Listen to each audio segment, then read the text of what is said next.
Le Stadium Nord pour la dernière affiche de la 25e journée. Lille doit absolument l'emporter pour continuer à rêver de la grande Europe en fin de saison. Michel Bastos et ses partenaires doivent pour cela retrouver leur fluidité et leur efficacité devant le but. Mais attention, Rudy Garcia le sait, Monaco est la bête noire du LOSC des Monégasques qui ont toujours bien réussi dans le Nord et qui doivent aussi retrouver la victoire pour respirer un peu mieux. Meriem est de retour, il sera ce soir l'un des grands talents sur la plus belle pelouse de France. Bonsoir à tous, Lille reçoit Monaco, on y est sur cette pelouse. Christophe, on va rapidement voir la compo des équipes avec François-Charles Bidot parce que ça va bientôt démarrer rapidement avec Lille. Il n'y a pas trop de surprises côté lillois. L'arbitre, j'espère, va nous attendre quelques secondes. Coup d'envoi fictif, on regarde la compo tranquillement de Lille, Christophe, avec François-Charles. Allons-y. Ouais, c'est un système assez classique avec un milieu de terrain aussi, toujours aussi fourni, une attaque qui sera composé de Fro, Bastos côté gauche le meilleur buteur et Obraniak capable de faire des passes décisives, puis après d'une défense centrale à 4 assez classique. Voilà, un absent bien sûr, ouais. C'est Debuchy qui est sur le banc. Et puis c'est Cabaye qui est blessé. Et puis qui jouera à sa place. Côté monégasque, là il y a des suspendus importants surtout à la récupération. Puis il y a deux retours, le retour de Meriem et d'Alonso, l'Argentin. Ouais, une équipe très offensive côté monégasque. C'est vrai que les monégasques ont un petit peu assez de regarder à l'arrière du classement et ont envie de s'orienter un petit peu plus vers l'avant. Donc ils arrivent ici avec des intentions, avec un système de jeu très offensif. Voilà, Monsieur Buquet est prêt. Géraldine Robert, la capitaine de l'équipe féminine de basket de Villeneuve d'Ascq, a donné un coup d'envoi fictif. En revanche, les Dogs sont bien présents. Balmont en tête dans ce rond central pour le coup d'envoi du dernier match de la 25e journée de Ligue 1. Retour de Meriem, on le disait. La volonté de Plestan, voilà, un des joueurs formés à Monaco en tout début de carrière. Pierre-Alain Fro, lui aussi, est de retour. Lille peut revenir à 3 points ce soir de la deuxième place, à 3 points du Paris Saint-Germain et faire de cette 25e journée un moment important sans doute dans sa saison. Et ils ont envie, la preuve, les Lillois avec une première occasion au deuxième poteau et cette première prise de balle tranquille pour Ruffier face à Obraniak. Bien, c'est bien, c'est bien. C'est pour ça que ma femme m'a viré du magazine déjà. Et la première intervention de Monsieur Buquet. Premier match pour lui aussi sur Canal à 21 h. Un des nouveaux arbitres arrivés cette saison en Ligue 1. Même s'il connaît bien le LOSC qu'il a déjà arbitré 2 fois. Et bien sûr, c'est Michel Bastos, le gaucher brésilien, qui va frapper ce premier coup franc. Oh, elle est belle, oh, elle est belle! Et elle va frôler cette aile de pigeon. La transversale et la lucarne. Pierre-Alain Fro. C'était Fro qui était à l'origine, qui avait obtenu ce bon coup franc, bien frappé par Bastos. Alors c'est vrai qu'il y a un petit peu de réussite parce que je pense que l'objectif premier n'est pas forcément de trouver Fro dans cette zone, mais alors après le geste est superbe. Parc Pinot et de laisser Licata pour l'instant sur le banc. Le tacle d'Adriano et une nouvelle frappe que Ruffier cette fois-ci va accompagner tranquillement du regard en sortie de but, la frappe de Bragnac. On voit quand même que dans les intentions, les Lillois sont là, ils avaient un petit peu déjoué, fait un très mauvais match à Auxerre.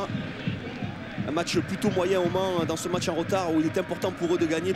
Après on verra aussi Christophe et Laurent les limites des uns et des autres, d'un Alonso ou d'un Meriem qui n'ont pas joué depuis plus d'un mois, qui étaient blessés, qui reviennent seulement ce soir. Adriano devant Florent Balmont. Et la touche à suivre pour le LOSC. Balmont. Bastos. Il s'est remis sur son pied gauche pour assurer son centre second poteau, la tête de Modesto. Et Modesto qui est pris par Ludovic Obraniak qui a jailli au bon endroit et qui permet après moins de 12 minutes en première période au Lille Olympique Sporting Club de mener 1-0. Ouais, complètement logique. Cette ouverture du score d'Obraniak, magnifique. Une nouvelle fois Bastos qui avait permuté. S'était retrouvé sur le côté droit, une entrée de touche facilement jouée, un jeu à 3. Magnifique, magnifique cette occasion vraiment du début. Regardez, la remise en touche. Il n'y a pas de supériorité numérique, n'y est pas, mais après techniquement, les Lillois qui font la différence. Pas de pressing sur le porteur du ballon, un bon centre. Et ensuite Modesto un petit peu statique. Obraniak qui arrive de loin, forcément le joueur qui attaque le ballon, qui est en mouvement, prend l'avantage. Et ensuite la tête croisée, magnifique. Un Ruffier qui ne peut absolument rien faire, mais c'était assez logique. Les Monégasques qui avaient complètement abandonné la possession du ballon et du jeu aux Lillois. Il y a quand même beaucoup d'absence sur cette phase de jeu. Christophe qui doit bien énerver, j'imagine, un entraîneur comme Ricardo dans l'attaque du ballon collectivement dès le départ. Ensuite c'est individuel. Et enfin un Modesto qui réagit bien trop tard.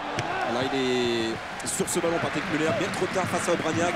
Et son 9e but cette saison pour Ludovic Obraniak. Il rejoint Michel Bastos en tête du classement des buteurs lillois. Hino. Il n'aura pas le contre favorable, le monégasque. Récupération lilloise avec Balmont. Et c'est vrai, Christophe, quand on retrouve dans votre analyse du jeu lillois, on retrouve quand même régulièrement dans cette équipe un côté rouleau compresseur quand même, un collectif qui se met en marche, qui n'est pas le cas c'est clair, de toutes les équipes de Ligue 1 cette saison. Et c'est ce qui fait la force du LOSC avec Bastos pour le centre en retrait. Et Ruffier ne sera pas trompé par un de ses partenaires qui touche en dernier ce ballon. Que je vois Testro.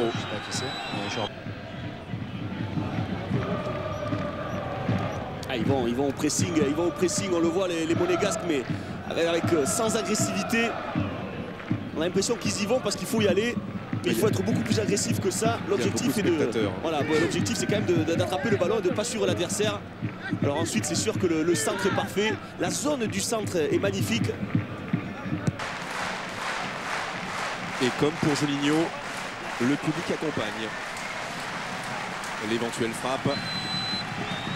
Et peut-être un peu mieux de Michel Bastos. Et Ruffier va s'en sortir en 2 temps. Et il valait mieux qu'elle arrive là. Ouais, c'est un bel arrêt parce qu'on voit au départ la position de Mavouba qui est justement là pour cacher la vision du gardien, qui s'écarte au dernier moment. Alors ce ballon arrive très vite, c'est compliqué, il a juste le temps de mettre les mains.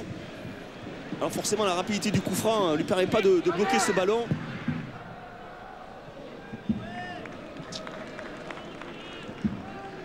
C'est une équipe qui est vraiment très performante lorsqu'elle amène le jeu sur un côté, qu'il soit côté droit ou côté gauche. On a l'impression qu'après tout se déclenche.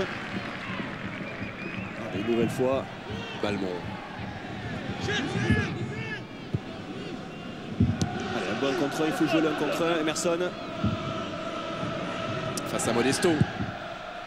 Et le bon centre. Et au micro de Paga, tu t'es un peu trompé. Il va falloir rectifier à la mi-temps. Mais comme il a le même logiciel que nous, on peut peut-être faire non mais attends, et la douche, je vais lui dire. Parce que tu as dit tout à l'heure que ton équipe n'avait pas marqué dans le premier quart d'heure. C'est la 7e fois qu'elle a marqué dans le premier quart d'heure. Il me dit la douce là-haut. C'est bien, c'était pour voir si vous suiviez. Bien joué. Dis-moi, j'ai vu qu'il y avait un talkie-walkie. C'est pourquoi tu as un entraîneur dans la tribune, si je ne me trompe pas. Ouais, Fred Bompard en première période et toujours en tribune, que ce soit à domicile à l'extérieur. On fait ça depuis très longtemps. Ouais, ça permet d'avoir un œil qui voit un petit peu plus au niveau tactique le positionnement des uns et des autres et les déplacements. Donc c'est toujours un œil intéressant. Voilà. Il te parle de quoi? Surtout ton équipe ou de l'équipe de Monaco en général? Non, mais il parle des deux. des points importants. Tu veux le dire à la fin? Ouais, voilà. D'accord, merci. C'est Momot qui a le talkie-walkie. C'est toi Momot qui a le talkie-walkie? Oui, c'est Momot. Oui. C'est toi qui passais les infos? Oui. Ah ouais. Tu passais les bonnes? Ouais. J'essaye. On a essayé de dire un truc qui n'existe pas pour voir ce que ça donne. 1-0 à la pause pour le LOSC Lille Métropole. Et le but d'Obraniak, son 9e cette saison. Allez, on fait les adversaires. Mais à côté, vous êtes croisés sur le terrain, donc ça tombe bien. Le premier but, il était évitable. Hein. Ah oui, il était évitable parce qu'on n'a pas anticipé la course.